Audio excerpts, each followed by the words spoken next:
Pedro me dio esto que dice protocolos de estudios inmunohematológicos materno-natales en el Hospital Periférico de Alta Complejidad y el Centro de Referencia. Pedro, estás loco. Estás loca, Rocío. No, yo les voy a contar lo que se debería hacer y ustedes dirán, yo puedo hacerlo o no puedo hacerlo y a la buena de Dios. Porque es cierto, hay algunas cosas que se pueden hacer y otra es, dependiendo si yo soy católico iré a la iglesia, si soy musulmán iré a la mezquita o si soy judío iré a la sinagoga a rezar, porque hay cosas que no la podemos hacer. Este país adolece de algo que se llama un proyecto nacional de sangre. Se los digo así como, porque no existe. Cuando no existe, lamentablemente no tenemos el beneficio de la centralización. Algunas provincias lo tienen, mal o bien, pero lo tienen. Ahí sí hay que aprovechar y podemos dar algunas ideas de qué podemos hacer en provincias como San Juan o como es Mendoza en relación con la centralización. Pero lamentablemente, al no tener un proyecto nacional, no salen políticas de cómo podemos hacer estos estratos o estas estructuras para poder hacer el control materno-neonatal. A lo que se agrega que lamentablemente el control materno-neonatal es un trabajo multidisciplinario con los obstetras, que hay que convencerlo para que las cosas se hagan bien, y cuando uno los convencen por poco tiempo porque se olvidan. Entonces, lamentablemente, además estamos en un contexto que estamos mejorando cada vez peor, entonces lamentablemente hacemos lo que podemos, ¿sí? Entonces vamos a ver y ustedes van a decir esto yo lo puedo hacer y esto no lo puedo hacer, porque muchas veces también depende de la voluntad de poder hacer las cosas, ¿sí? Vamos a definir qué es la enfermedad hemolítica perinatal. Es una afección inmunológica a lo inmune, donde hay una destrucción de los glóbulos rojos fetales o del neonato como consecuencia de anticuerpos maternos contra antígenos que ese feto o ese neonato heredó del padre. Entonces, ahí se produce esa destrucción eritrocitaria. Hay 3 grados de enfermedad hemolítica. Los obstetras le dieron 3 grados. El grado 1, donde el feto está mínimamente afectado y el embarazo puede llegar a término. El grado 2, donde ya hay un mayor compromiso fetal y necesitamos interrumpir ese embarazo para sacar ese feto que no puede seguir intraútero y hacemos el tratamiento en el recién nacido. Hay que madurar ese pulmón, hay que madurar ese feto para poder sacarlo. Y la última, donde no podemos hacer absolutamente nada extraútero y necesitamos hacer todo el tratamiento, todo el control y el tratamiento de la embarazada con ese niño, con ese feto intraútero. A medida que fue pasando el tiempo en relación con la enfermedad hemolítica del recién nacido o la enfermedad hemolítica perinatal, la situación fue mejorando, ¿sí? ¿Por qué? Uno de los pilares fue, por ejemplo, la posibilidad de hacer la transfusión intrauterina, y la bisagra fue en la década del 70 cuando apareció la inmunoprofilaxis para la enfermedad hemolítica por anti-D. Hubo un cambio, ¿sí?, para lo que era la enfermedad hemolítica por anti-D, que era la enfermedad hemolítica por excelencia, ¿sí? Y después, por supuesto, en estos últimos años, cada vez va mejorando los cuidados intensivos, tanto obstétricos como neonatales, y esto permite que estos fetos severamente afectados puedan llegar a término. De todas maneras, seguimos teniendo enfermedad hemolítica del recién nacido, enfermedad hemolítica perinatal en nuestros países, porque tenemos una situación socioeconómica que no es la óptima, pero también los países del primer mundo volvieron a tener enfermedad hemolítica del recién nacido por las inmigraciones. Llegaron los latinoamericanos, llegaron los africanos, llegaron los europeos del este a la Europa rica, y empezaron a ver otra vez enfermedad hemolítica del recién nacido y están exsanguinando, están haciendo transfusiones intraútero, o sea que otra vez sopa y fría en relación con la enfermedad hemolítica del recién nacido. ¿Por qué tenemos enfermedad hemolítica? ¿Por qué persiste? Bueno, son muchas las causas. Una es la administración insuficiente de la gamma globulina hiperinmune anti-D, o porque se incumple con la inmunoprofilaxis de la gamma globulina hiperinmune anti-D entre la semana 28 y 32. Eso es un dolor de cabeza que no se lo podemos poner ni a los obstetras, a pesar de que es una ley, no se lo podemos poner a los obstetras, no se lo podemos poner al Estado, lamentablemente. Errores en la gestión de muestra. Esto parece una pavada, pero muchas veces una muestra mal rotulada como RH negativo, perdón, como RH positivo, hace que una paciente pase como RH positivo y resulta que era RH negativo, porque se rotuló mal la muestra, porque todavía estamos en la etapa paleontológica de trabajar de no trabajar en forma automatizada, porque no trabajamos con códigos de barras, por ejemplo. Entonces, hay errores administrativos que llevan a la mala gestión de muestras, la mala identificación del paciente, el mal rotulado de muestras. Errores en la tipificación del D. Todavía no sabemos si es D positivo, si es D parcial, si es D6, si es D débil. No sabemos cómo hacemos. ¿Qué es esto? ¿Aglutina mucho, aglutina poco? ¿Es positivo, es negativo? Error en la identificación del anti-G. Ahora vamos a ver de qué se trata. Errores en la diferenciación si el paciente tiene si la paciente tiene anticuerpos pasivos o anticuerpos activos porque recibió gamma-globulina hiperinmune anti-D y tengo anticuerpos que son prestados.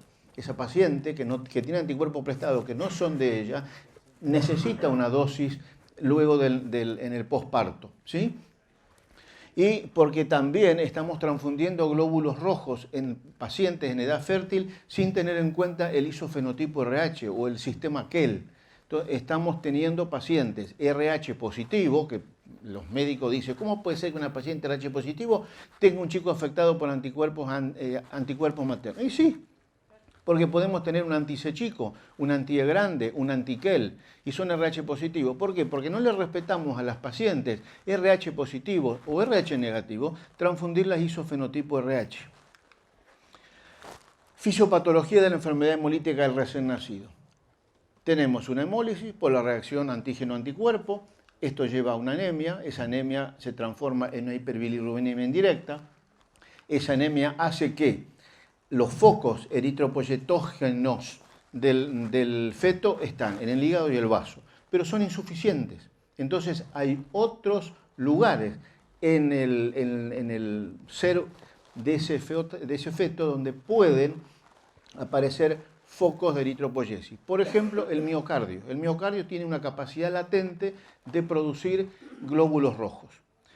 El miocardio empieza a producir glóbulos rojos y empieza a agotarse y entra en miocardosis. Esa miocardosis lo lleva a una insuficiencia cardíaca.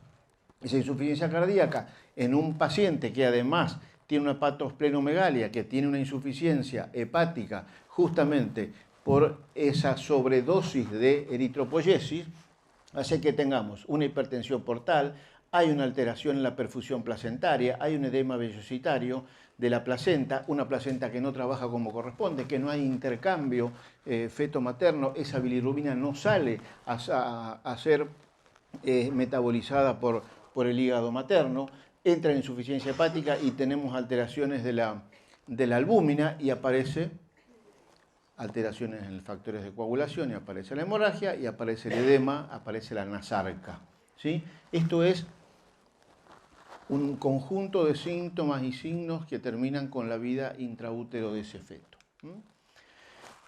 Para que se produzca la aloinmunización hay muchos factores que pueden incidir. Una es la transfusión de componentes celulares. Por eso digo, hay que respetar en una mujer en edad fértil, transfundir isofenotipo RH mínimamente.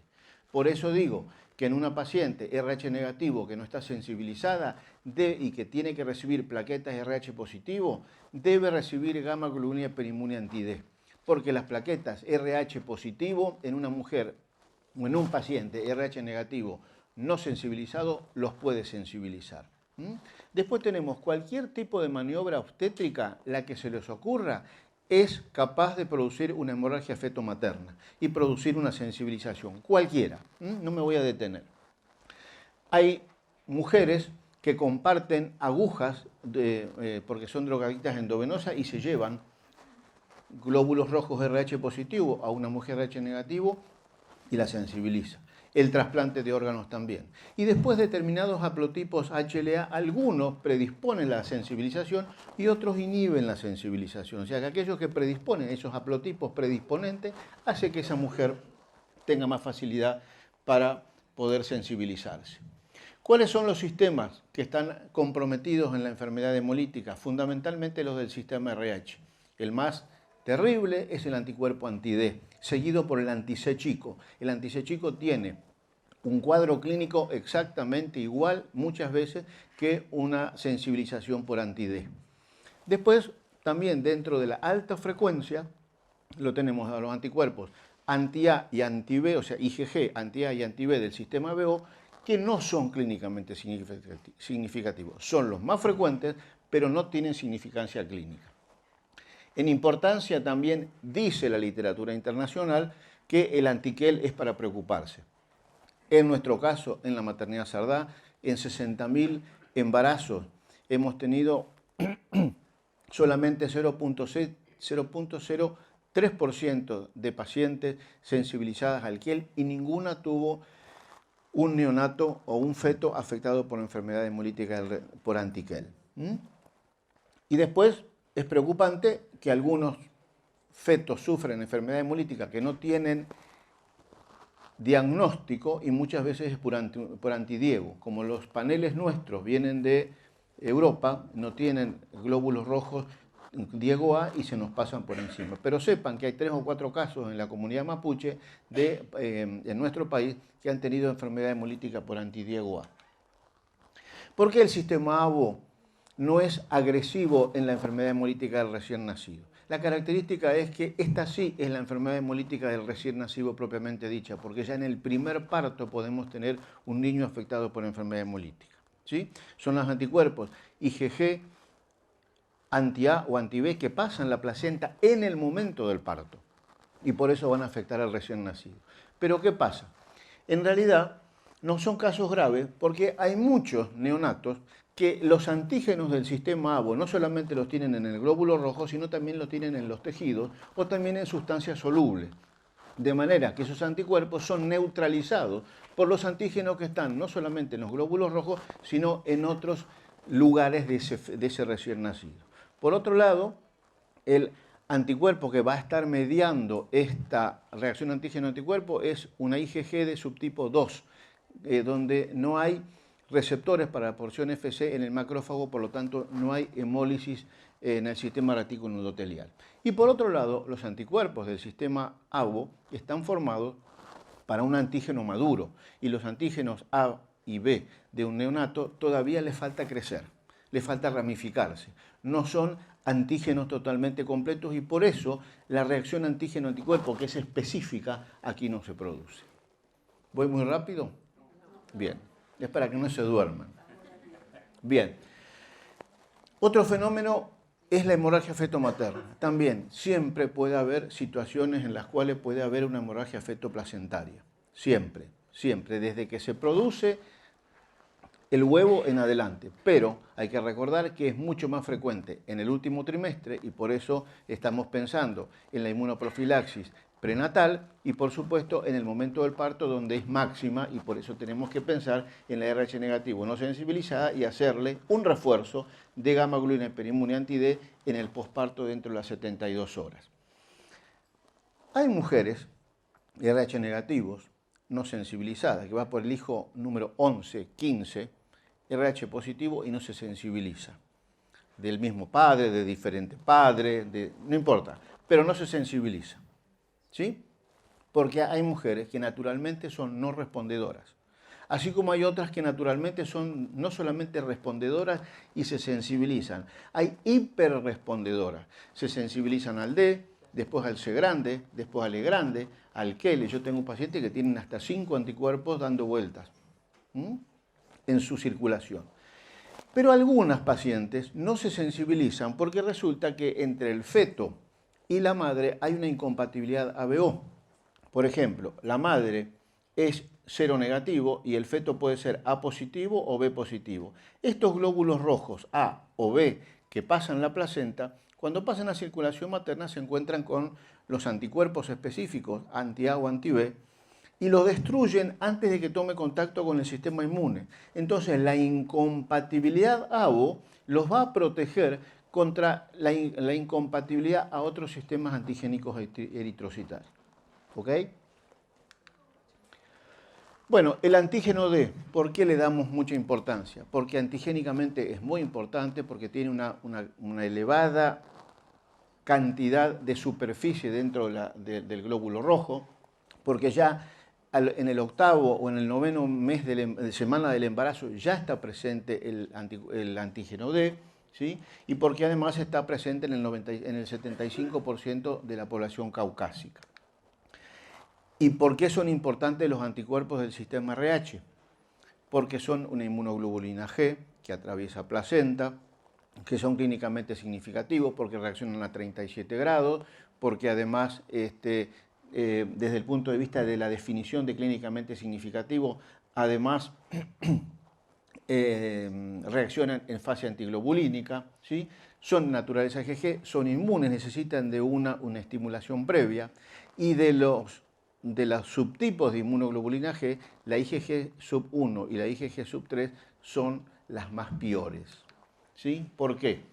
Porque la IgG sub 1 tiene una alta concentración a nivel sérico, tiene una vida media de 21 días, una vida media larga, fijan complemento y precozmente atraviesan la placenta. Sin embargo, la IgG sub 3 solamente está en un 10% en concentración sérica, solamente tiene una vida media de 7 días, fijan complemento, pero pasan tardíamente la placenta. Por eso es que las IgG sub 1 hacen las formas graves y la IgG sub 3 hace las formas las más leves de la enfermedad hemolítica.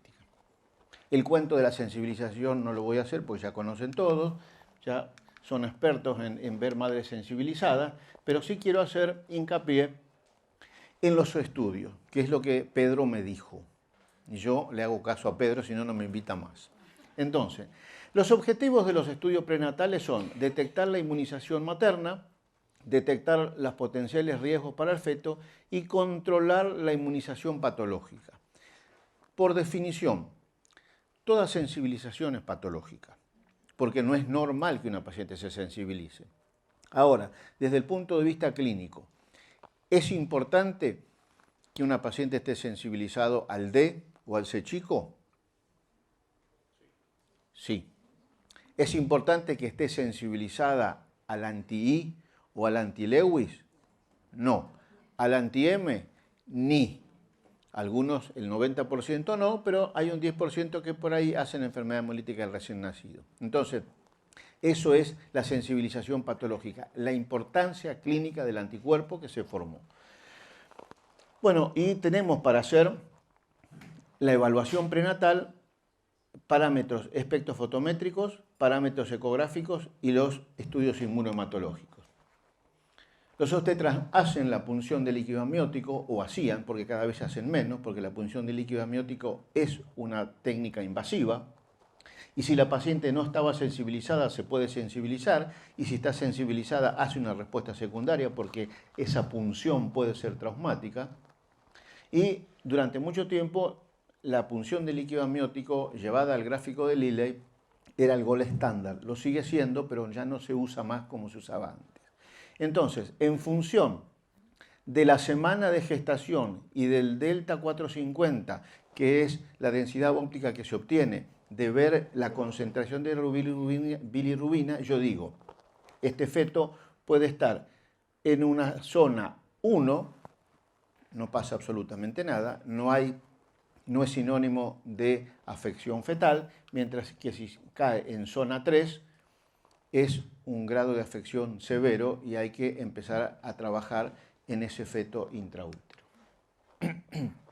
Parámetros ecográficos hay muchísimos que pueden dilucidar qué está pasando con el feto, pero el hidropericardio es el primero que uno le tiene que decir al ecografista: por favor, fíjate, busca en el corazón si hay hidropericardio, porque si esto es positivo, es el primer signo o el signo temprano de afección fetal por enfermedad hemolítica del recién nacido, ¿sí? Y por supuesto también se hace por ecodoppler el pico sistólico de la arteria cerebral media, que hoy es el que se utiliza como gol estándar, porque no es invasivo. La única limitación es que va a detectar una anemia cuando está por debajo de 10 gramos por decilitro, ¿sí? Entonces acá ya estoy diciendo a dónde o qué necesito para tratar a a una mujer sensibilizada. Ya acá estoy entrando en una alta complejidad, porque necesito un buen ecografista, ¿sí? Y necesito un buen centro que además lo acompañe desde el punto de vista inmunohematológico, ¿sí? Acá tenemos las ecografías, fíjense ustedes, acá tenemos presencia de ascitis, ¿sí? Es un feto con anasarca, fíjense la presencia de un halo pericraneal de edema, ¿sí? Fíjense dónde fueron a parar los intestinos como consecuencia de la ascitis. ¿Sí?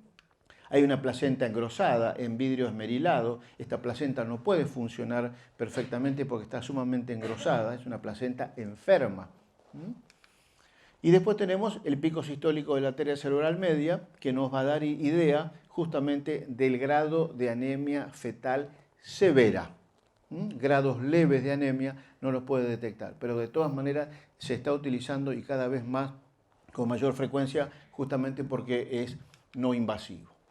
Y después venimos nosotros, los especialistas o los profesionales en la inmunohematología. El laboratorio de inmunohematología, a través de las pruebas analíticas, va a hacer el diagnóstico, el pronóstico y la prevención. Y la unidad de transfusión va a seleccionar y va a preparar glóbulos rojos para una eventual transfusión intraútero o una exsanguinotransfusión. Entonces, acá estamos empezando a hablar también de un servicio de hemoterapia con complejidad.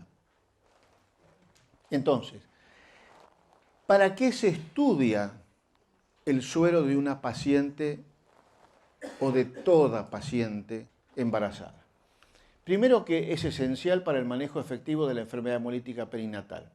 Estos estudios tienen que estar diseñados para proveer adecuada información al obstetra. El obstetra tiene un ignoroma pobremente diferenciado en la enfermedad hemolítica del recién nacido en cuanto a la parte inmunohematológica. Y somos nosotros los que vamos a tratar de disminuir esa patología del obstetra, ¿sí? Deben ser realizados en laboratorios habilitados y con experiencia. No sé si soy claro. No en el laboratorio de Juan, ni de Juancito, ni en el laboratorio de análisis clínico. No tengo nada contra ellos, en absoluto. Pero ellos hacen muy bien los análisis de orina, la glucemia, la uremia, pero la inmunohematología no la hacen bien. Y si la hacen sin validación. Nosotros somos los expertos. Al obstetra hay que decirle, mandalo a un servicio de hemoterapia. Cuando le pidas la rutina, pedísela. Pero la parte de hemoterapia, mandala, la parte de lo que tenga que ver con la sangre, con la inmunohematología, mandalo a un servicio de hemoterapia. Porque el grupo IRH lo hacen en platina, no lo validan, no saben lo que es la inversa, qué es eso, ¿sí? Entonces tiene que hacerse en un servicio de hemoterapia. Sí. Lo del tema de la tipificación del recién nacido. Sí. Ya vamos a llegar, ¿eh? No, pero justo estaba hablando de los Sí. métodos y el lugar en donde se realice la Sí. tipificación del recién nacido vivo. Por el tema de mucho se hace a través de sangre de cordón y les cuesta mucho por la gelatina. No cuesta nada. En algunos lugares dicen que les cuesta mucho y lo están haciendo a las 48 horas de recién nacido. Ahí sí, ya eso es, a ver, psicológicamente te deja tranquilo, pero lo que hiciste no sirvió de nada. Y lo otro que te iba a consultar, el estudio del padre. Ya vamos a llegar. Del padre del bebé, no del marido de la mujer. Muy bien, ahí está. Ya, con eso vamos a ponernos de acuerdo. Bien.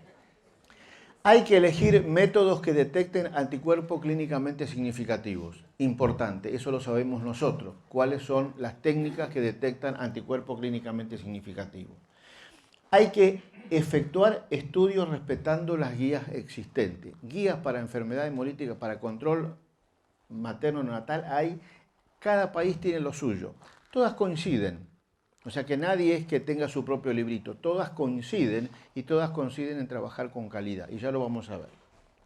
Y además, deberíamos trabajar con equipos automatizados. Yo sé que estamos en la época de la colonia en la República Argentina, pero tenemos que propender a la centralización y si centralizamos, trabajamos con equipos automatizados. El equipo automatizado es calidad, es disminución del error humano y posiblemente sea un poquito más caro, pero al final, si yo saco la cuenta, lo gano en tranquilidad. La automatización mejora la calidad de la prestación o del estudio inmunohematológico. ¿Qué dice la ley? Porque tenemos una ley. La ley 22990, que las normas técnicas dicen que todas las mujeres deben ser estudiadas. No las RH negativo o las RH negativo sensibilizadas. No, todas las mujeres, toda mujer, todo hospital, toda institución que asiste a partos debe estudiar a toda paciente que pase por él. ¿Qué hay que hacerle? ABO, RH y anticuerpos irregulares, mínimamente. Si durante esa instancia yo encuentro que hay un anticuerpo clínicamente significativo, hago un paso atrás o un paso adelante y digo, me quedo con esta paciente y la trato acá porque tengo complejidad, o la derivo a un centro que pueda bancarse con un buen servicio de obstetricia, con un buen servicio de ecografía y con un buen servicio de terapia intensiva neonatal. Porque no vaya a ser cosa que yo saco un chico que después no lo puedo sostener. Un chico sufriente que después lo saco, me empecino porque lo puedo tener acá y después no lo puedo exsanguinar. O un chico de 600 gramos no lo puedo sostener porque no tengo cama, porque no tengo complejidad. El objetivo del control inmunohematológico es identificar cuáles son las gestantes en riesgo de desarrollar enfermedad hemolítica perinatal. En general, hasta que no se demuestre lo contrario, todas. Identificar cuáles son las mujeres RH negativo que necesiten recibir inmunoprofilaxis.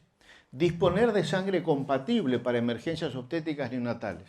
Porque a veces la mandan a la paciente o a veces la paciente viene en el periodo expulsivo y encima está sensibilizada. ¿Y el obstetra qué quiere? Sangre. Y no es sangre compatible, él pide sangre. El que quiere sangre, el que le quiere dar sangre compatible somos nosotros, y a veces no hay. ¿Sí? Y a lo mejor se perdió esa paciente, a lo mejor ya vino 4 veces al hospital, pero nunca pasó por hemoterapia. Realizar el seguimiento serológico de la gestante sensibilizada. ¿Para qué? Para identificar si el feto necesita un tratamiento intraútero, o si la paciente, además del anticuerpo que ya conocemos, hace otros, ¿sí? O si eventualmente ese neonato va a necesitar de una terapia transfusional, ya sea por transfusiones o exsanguinotransfusión.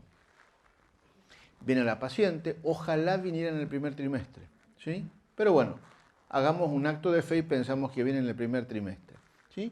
Le tomamos una muestra de sangre, pero previo a eso averiguamos antecedentes transfusionales, de embarazos, de aborto, inseminación artificial, si fue un RH negativo y recibió inmunoprofilaxis, si tiene antecedentes de fetos o neonatos que han sufrido enfermedad hemolítica perinatal, exsanguinados o transfusiones intraútero.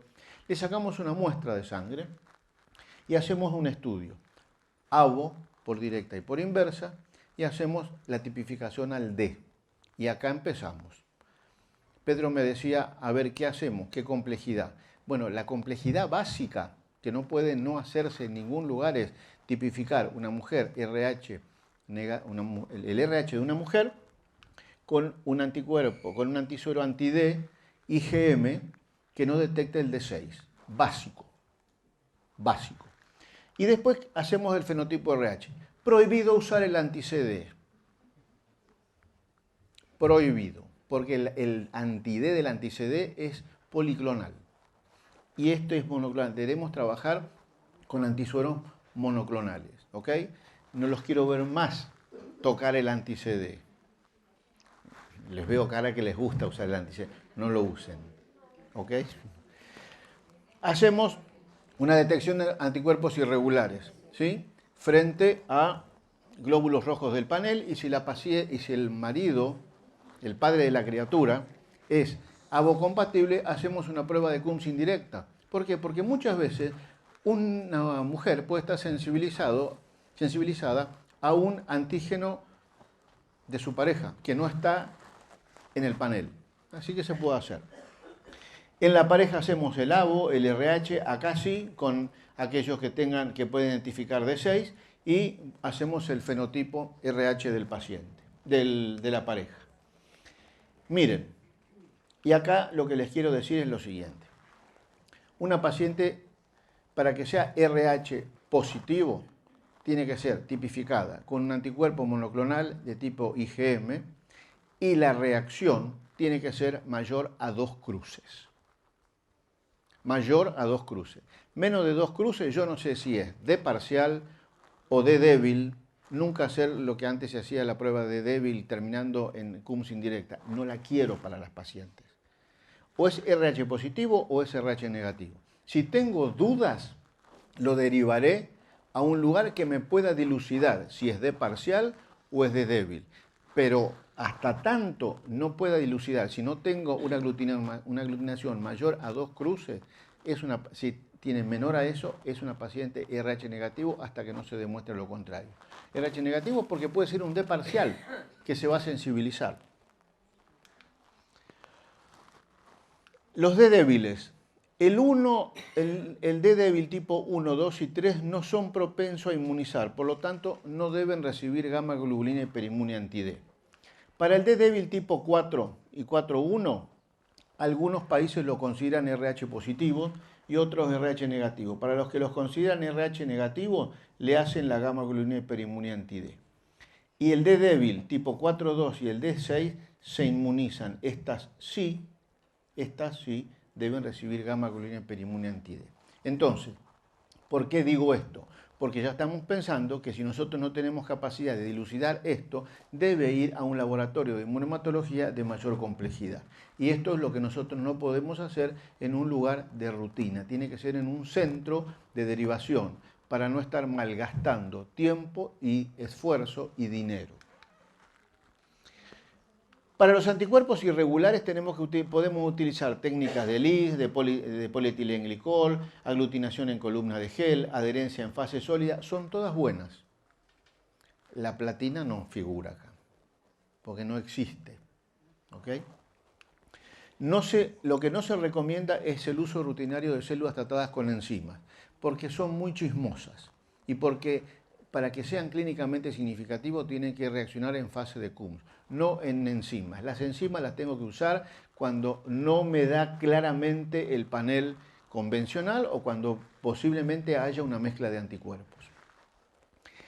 Según las normas internacionales, como son las normas británicas, las australianas, la ABB, hay 3 grupos de tipos de identificación de anticuerpos. El grupo 1 tienen aquellos que van a provocar enfermedad hemolítica del recién nacido clínicamente significativo y son el anti-D, el anti-C chico y el anti-KEL. ¿Sí? El resto no tanto. En el grupo 2, el anti-CW, el anti-DAFI-B, el anti-KID-A, el anti-KID-B, el anti-KID-3, el S mayúscula, minúscula, el anti-M, eventualmente pueden provocar enfermedad hemolítica del recién nacido. Y cuando tengo en el grupo 3, son aquellos que los encuentro y que le digo, señora, disfrute del embarazo. Y al obstetra le digo, ¿sabes qué? Citala a esta paciente alguna vez para ver si aparece un anticuerpo clínicamente significativo. Pero hay que trasladarle la tranquilidad, que eso horrible que encontramos por ahí no va a afectar al feto.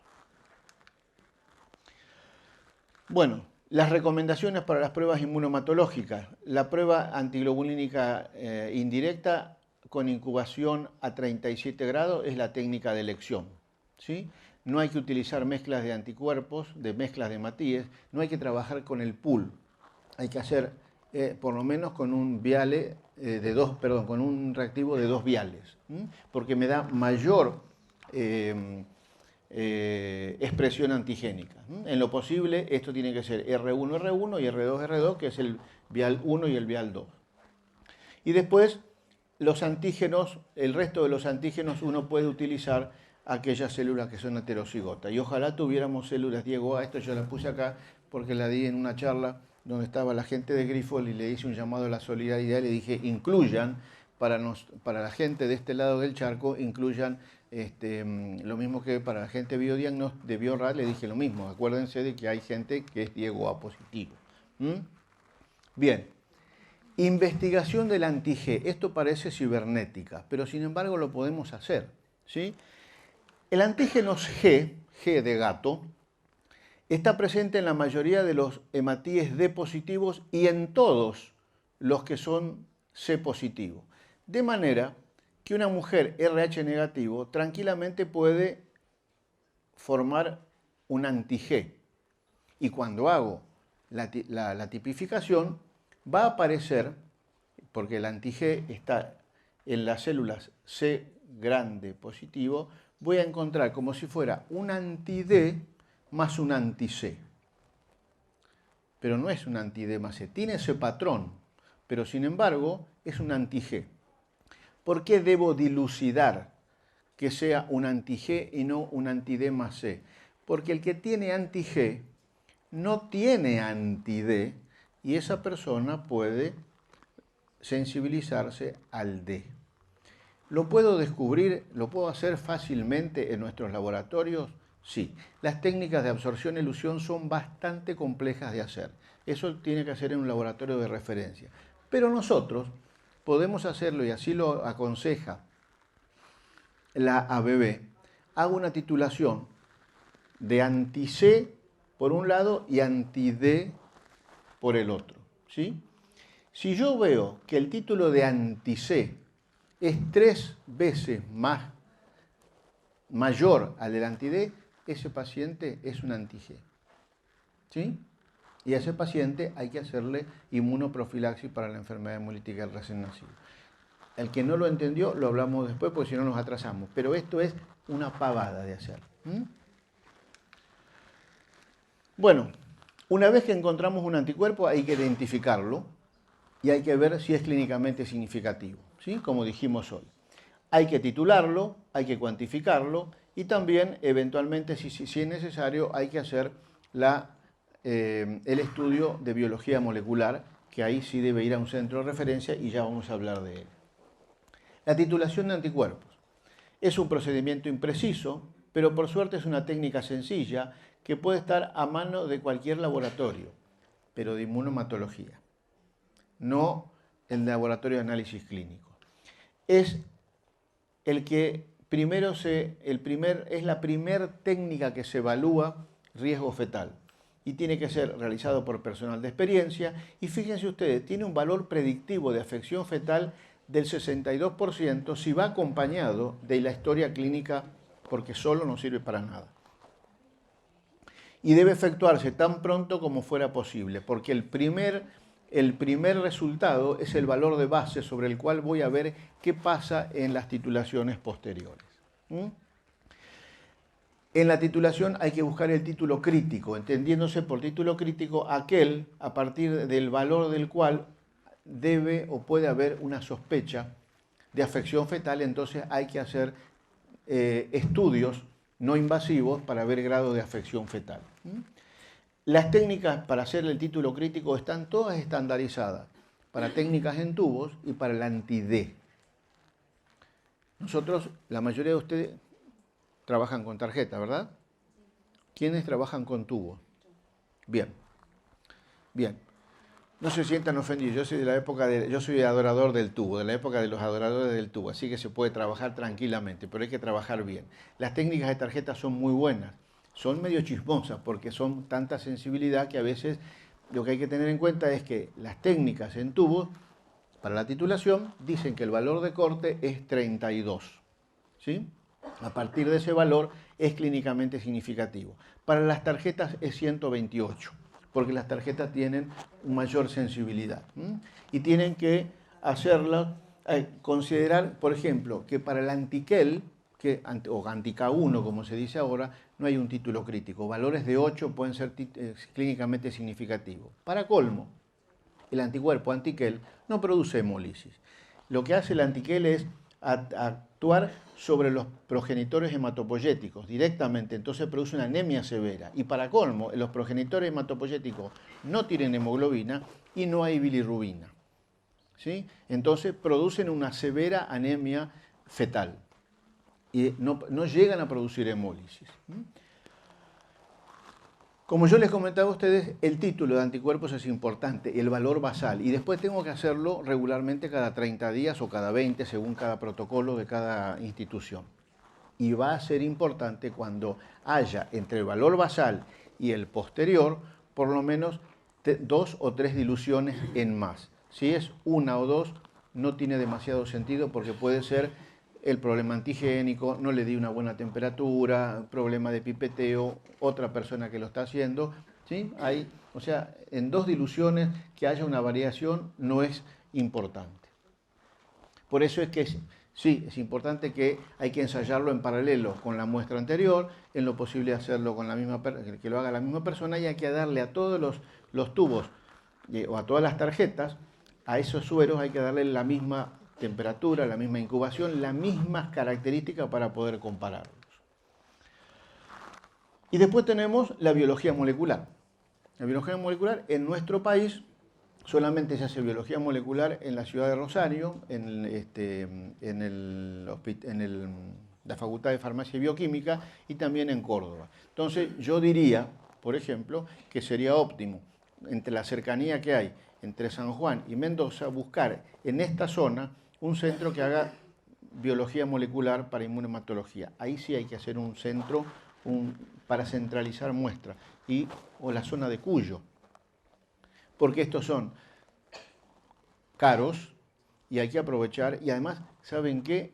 Tanto San Juan como Mendoza tienen profesional capacitado y formado para poder hacer biología molecular, porque es lo que uno también tiene que tener en cuenta. No le puedo regalar esto a cualquier lugar porque van a perder el tiempo y van a gastar dinero. Me parece que tanto San Juan como Mendoza tienen profesionales capacitados, formados, que tienen que capacitarse en la biología molecular.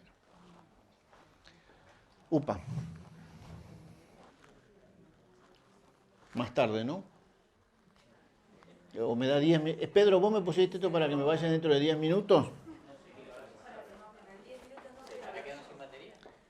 Tengo 10 minutos o esto se autodestruye. Bien. ¿Para qué se utiliza la biología molecular? Acá dice que es para determinar el grado de cigosidad del antígeno paterno. En Holanda, por ejemplo, dicen, señora, ¿sabe qué? Su marido es homocigota para el gen D, así que o cambia de marido o no tiene hijos. Los holandeses lo hacen, así que se los digo. También se puede utilizar la técnica de biología molecular para ver el genotipo RH en células amnióticas o en células coriónicas, pero son invasivos. De manera que lo óptimo es tomar una muestra de sangre materna y buscar en sangre periférica células fetales. ¿Sí? ¿Para qué? Para sacarle el ADN de esa célula fetal y buscar ahí el genotipo o el gen RHD. Tiene dos objetivos. Por un lado, por ejemplo, si es una mujer RH negativo que no está sensibilizada y yo sé que su hijo o su feto es es RH negativo, no hago la inmunoprofilaxis anti-D. Me ahorro la gamma globulina hiperinmune anti-D, que es muy cara y es escasa. Y si es una mujer RH negativo, sensibilizada, y el hijo es RH positivo, ojo, porque puede haber un grado de afección fetal. Esas son las dos indicaciones del estudio de biología molecular en la enfermedad hemolítica del recién nacido. Perdón, ¿por qué crees que la biología molecular se hace solo en Rosario o en Córdoba, no se hace en Buenos Aires? No, confiables digo. Bueno, ahora, ¿por qué se da esa situación? Raro que no se haga en Buenos Aires. Porque, o sea, no puedo decir malas palabras en público. ¿Sí? Que te empecé diciendo que no tenemos un plan nacional de sangre que funcione. ¿Le hacías al menos el genotipo más probable para el padre, aunque sea para saber si tiene más posibilidades de su hijo? Orbio. Sí, claro. Bien. Bueno, como yo les decía, ya podemos obtener células fetales en circulación periférica de la madre ya a partir de la semana séptima, pero lo que aconseja, por ejemplo, Carlos Cotorruelo es tomar muestras a partir de la semana 10, donde seguramente no va a haber falsos negativos. Después hay otras técnicas que no se hacen en Argentina, que son para cuantificar, no para titular, para cuantificar las técnicas, los anticuerpos. Nosotros no lo hacemos acá en la Argentina, no hay experiencia, sí lo hacen en Europa, y en general se cuantifican en unidades internacionales, y por ejemplo 15 unidades internacionales es el equivalente a un título de 1 en 128, o sea que eso sería lo que es clínicamente significativo. Después tenemos pruebas funcionales in vitro, son pruebas que, por ejemplo, que es la técnica de monocapa de monocitos, que es la que más se utiliza, que son para cuando hay un discernimiento entre lo que dice el título y lo que dice la ecografía, cuando no hay una concordancia de afección fetal, se hacen estas técnicas que evalúan la capacidad que tienen los anticuerpos para inducir hemólisis, ¿sí? Entonces se hacen estas pruebas y ya les digo, la que mayor sensibilidad y especificidad tiene es la técnica en monocapa de monocitos, que lo están poniendo a punto en el Hospital Italiano en Buenos Aires y próximamente vamos a empezar a hacerlo nosotros en la Sardá junto con el hospital, con la Facultad de Bioquímica de la UBA, porque es una técnica que no es nada compleja. Bien, bueno, este es el algoritmo, paciente RH, se estudia a todas las pacientes, si es RH negativo y es anticuerpos negativos, la citamos en la semana 28 para hacer la inmunoprofilaxis. Si fuera los anticuerpos positivos, los titulamos, evaluamos si es clínicamente significativo y vemos, nos quedamos con las pacientes o la derivamos a un lugar de mayor complejidad. Una pregunta. Aunque le hagas la inmunoprofilaxis en la semana 28, después que tiene su bebé, es positivo el bebé, aunque tenga la madre anticuerpos anti-D, igual... Sí, porque no sabes si eso va a ser suficiente para protegerlo. Sobre todo si no haces cuantificación de la hemorragia feto-materna. Y aún cuantificándola, le está indicado hacérselo igual como refuerzo. Este control se hace mensual hasta el último trimestre, donde se hace quincenal, porque si hay aumento del título de anticuerpos, rápidamente se va a inducir el parto. Bueno, ¿cómo estoy? ¿Estoy muy atrasado? ¿Sí? Qué lástima, me falta todavía. Sí. Vamos al tratamiento. También. El tratamiento puede ser un tratamiento no invasivo o tratamiento invasivo. Del tratamiento no invasivo hay un tratamiento que tiene un grado de recomendación C, una evidencia C, pero de todas maneras sirve, ¿sí? Y que es la utilización de la gamma-globulina endovenosa en altas dosis a razón de 400 o 500 miligramos kilogramo peso día. Se le hacen durante 5 días, se le hace la infusión y se repite cada 21 porque es la vida media de la gamma-globulina. A todas las pacientes no, porque es un recurso caro y escaso. Entonces, está indicado en las pacientes que tuvieron niños o fetos afectados por enfermedad hemolítica del recién nacido o que necesitaron transfusión intrauterina o neonatos con exsanguinotransfusión y marido o padre de la criatura homocigota para el D. Entonces, esto es, se empieza cuanto antes mejor, si se puede empezar con la semana 18 en adelante, es mucho mejor. Lo que hace la gamma-globulina en altas dosis es, estos anticuerpos que ustedes ven acá, son los anticuerpos de la gamma-globulina y estos rojitos, que son los peligrosos, son los anticuerpos anti-D. Como yo le doy altas concentraciones de esta gamma anti-D, desplaza de los receptores, porque es una unión reversible, me los desplaza de la porción FC, me desplaza a los anticuerpos anti-D y los manda a circulación. Y por mecanismo de retroalimentación negativa le dice al sistema inmune, no siga sintetizando anti-D, y los bloquea. Por otro lado, algunos pasan, estos anticuerpos anti-D, estos anticuerpos IgG pasan a la circulación fetal y también van a bloquear a los receptores del macrófago de manera que no va a provocar o lo protege de una hemólisis intensa. Esa es la función de la gamma-globulina endovenosa en altas dosis. Si tenemos que hacer una transfusión intraútero, utilizamos glóbulos rojos con antígeno negativo para el cual la madre está sensibilizada, en lo posible dentro de las 48 horas. Yo he hecho transfusiones, yo le he dado a la obstetra glóbulos rojos de hasta 5 días y funcionó. La obstetra se enteró a la semana que tenía esos días. Irradiados leucorreducidos. En general son glóbulos rojos concentrados de glóbulos rojos que necesitan un hematocrito entre 80 y 82%. No menos porque no lleva a cabo su acción correctiva de la anemia y no más porque hay que hacer mucha presión y provoca hemólisis.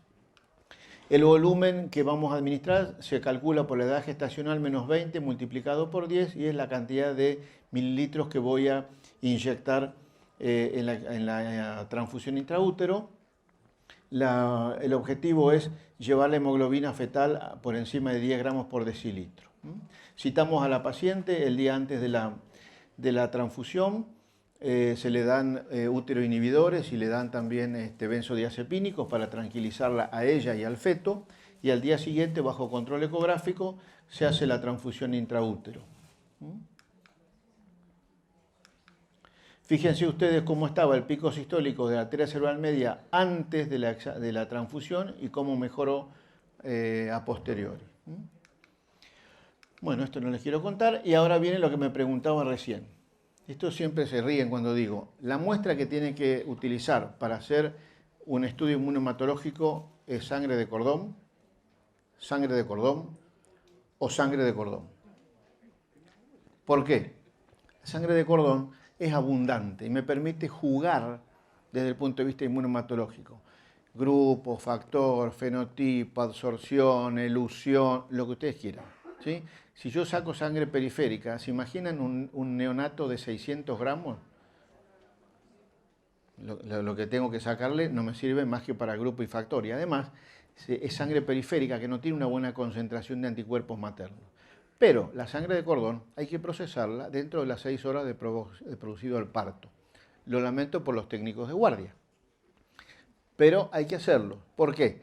Porque si dejo pasar más tiempo, los anticuerpos anti-A o anti-B maternos pueden destruir a los glóbulos rojos fetales y después tengo una prueba de CUM directa negativa, falsamente negativa.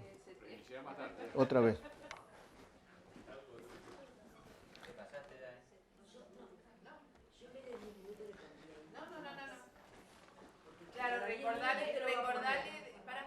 Ahí está.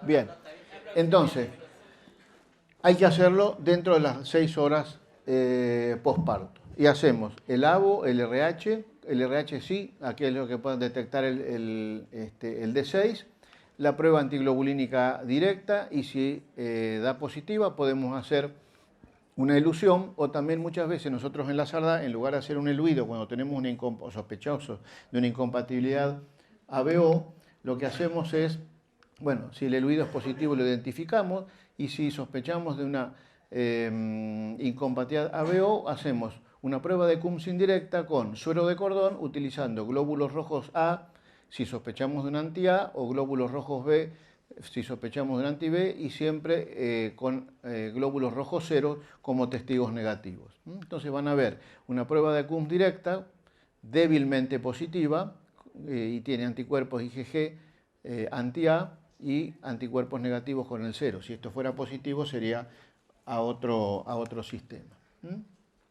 En el postnatal el tratamiento es la luminoterapia, la inmunoglobulina de altas dosis y la exsanguinotransfusión. Bueno, esto lo dejo porque es para los pediatras, pero es importante saber que en la SARDA tenemos un esquema para los neonatos que están afectados por enfermedad hemolítica del recién nacido.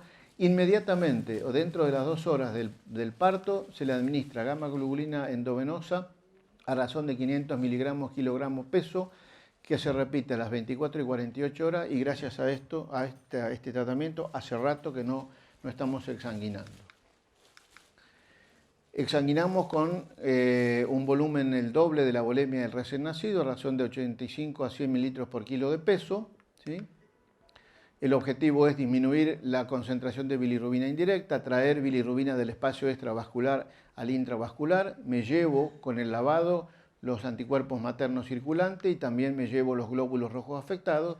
Inhibo la eritropoyesis de manera que no siga produciéndose glóbulos rojos antígenos positivos y además como a la unidad de glóbulos rojos la resuspendo con plasma, el plasma me aporta albúmina y la albúmina me sirve para poder metabolizar la bilirrubina.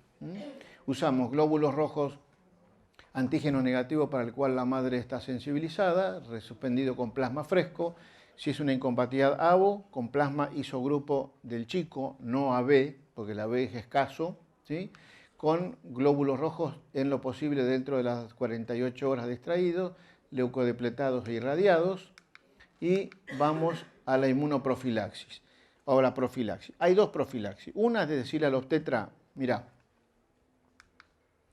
No le des oxitóxicos innecesarios porque esto estimula la contractilidad uterina y eso aumenta la posibilidad de hemorragia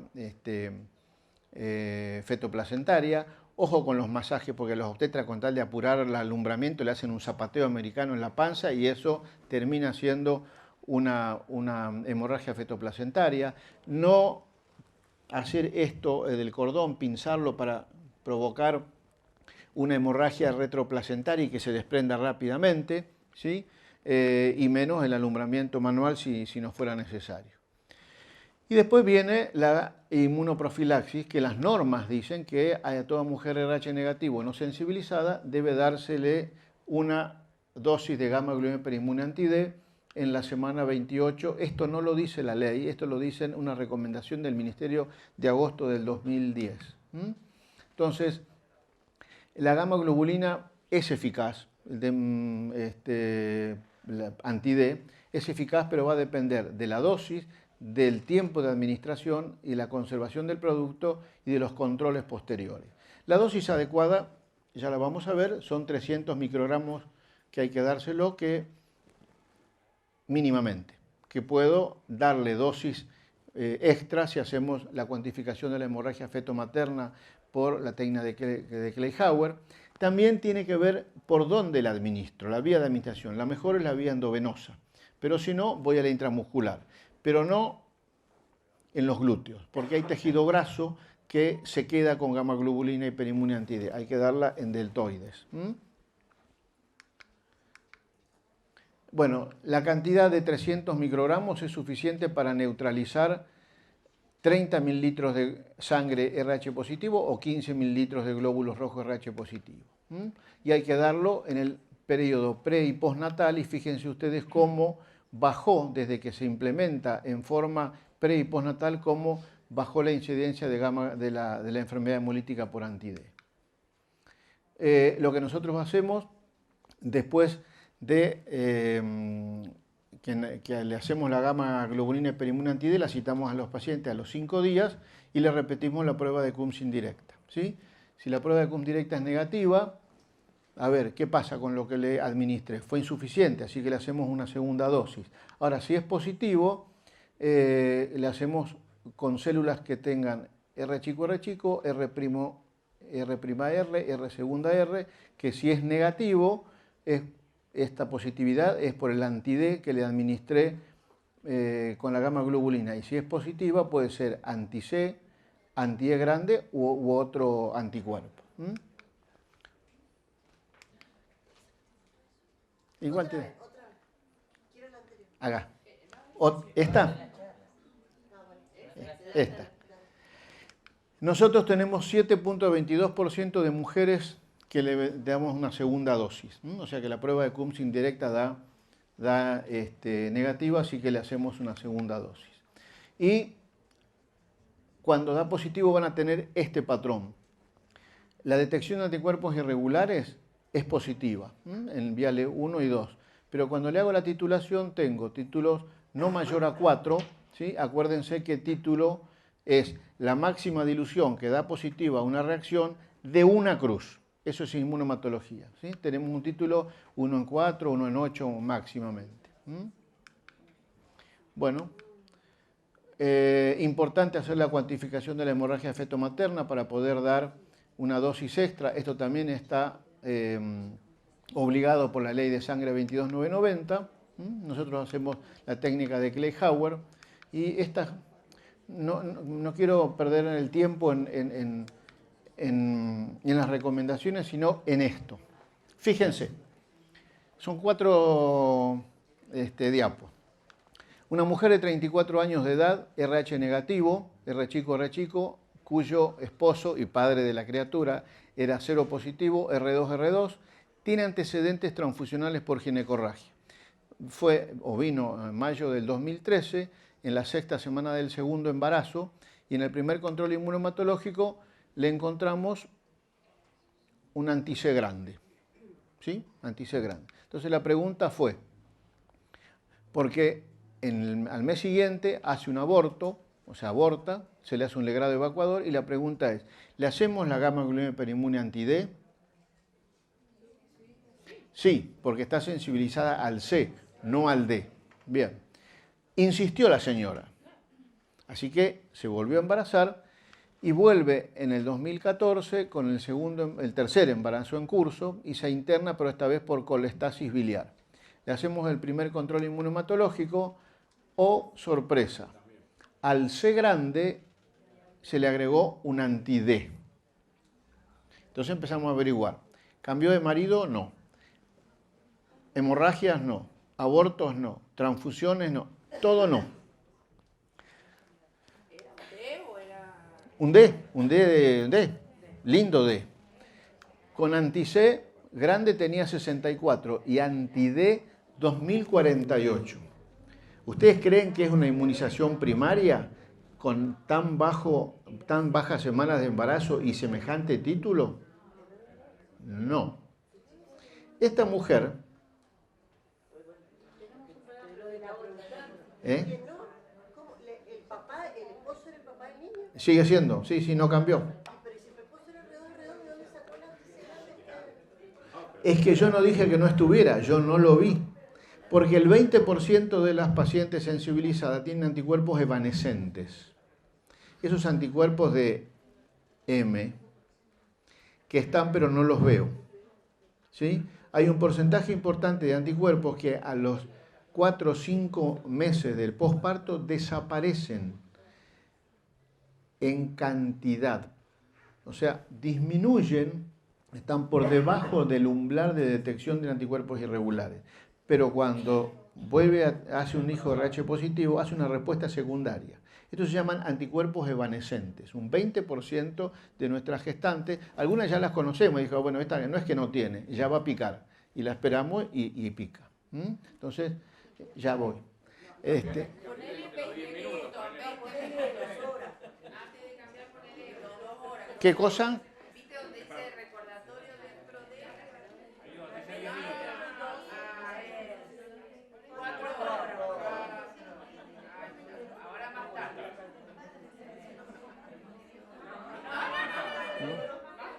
¿Más tarde? Bueno, tengo 4 horas más para la clase. Bien, entonces, estos son los anticuerpos evanescentes, que hay que tenerlos en cuenta. Bueno, entonces, lo que sí... ¿Qué te pasa? Necesito entender, porque si el papá del niño era R2, no tiene C grande. Entonces, ¿cómo ese niñito tiene un C grande? El bebé tiene un C grande para que la... Por la transfusión. No. Ella había sido transfundida. Había sido transfundida. Sí. No prestabas atención, Rocío. Sí. Bien.